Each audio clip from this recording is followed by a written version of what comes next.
কবুতর কত দিনে ডিম পাড়ে এবং সেই ডিম থেকে কত দিনে বাচ্চা বের হয়? এই বিষয়টি নতুন কবুতর পালকদের জন্য খুব গুরুত্বপূর্ণ। আসসালামু আলাইকুম বন্ধুরা, কেমন আছেন? আশা করি সকলেই ভালো আছেন। তো নতুন আরেকটি ভিডিওতে আপনাকে স্বাগতম।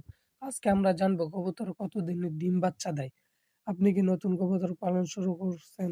অনেকেই জানতে চান কবুতরের জোড়া দেওয়ার কতদিন পর ডিম দেয় আর সেই ডিম থেকে বাচ্চা ফুটতে কতদিন সময় লাগে। আজকের ভিডিওতে আমরা এই বিষয়টি নিয়ে পরিষ্কারভাবে আলোচনা করব। সাধারণত একটি সুস্থ সবল কবুতরের জোড়া মেলানোর পর ৭ থেকে ১০ দিনের মধ্যে প্রথম ডিম দেয়। প্রথম ডিম দেওয়ার ১ দিন পর অর্থাৎ ৪৮ ঘন্টা পর কবুতরের দ্বিতীয় ডিমটি পাড়ে। মনে রাখবেন, কবুতর ডিম পাড়ার জন্য কবুতরকে নিরিবিলি পরিবেশ দেওয়া খুব জরুরি। ডিম পাড়ার পর শুরু হয় তা দেওয়ার পালা। সাধারণত ডিম পাড়ার দিন থেকে ১৭ দিন বা ১৯ দিন সময় লাগতে পারে বাচ্চা ফুটতে।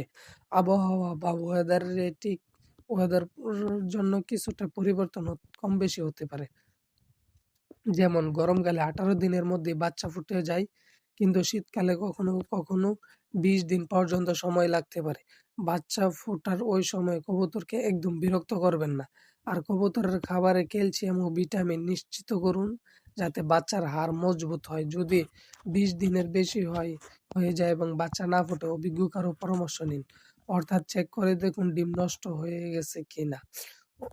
ভিডিওটি ভালো লাগলে লাইক দিন এবং আপনার কবুতর পালন নিয়ে কোনো প্রশ্ন থাকলে কমেন্টে জানান। পরবর্তী ভিডিও পেতে আমাদের চ্যানেলটি সাবস্ক্রাইব করে পাশেই থাকুন। আল্লাহ হাফেজ।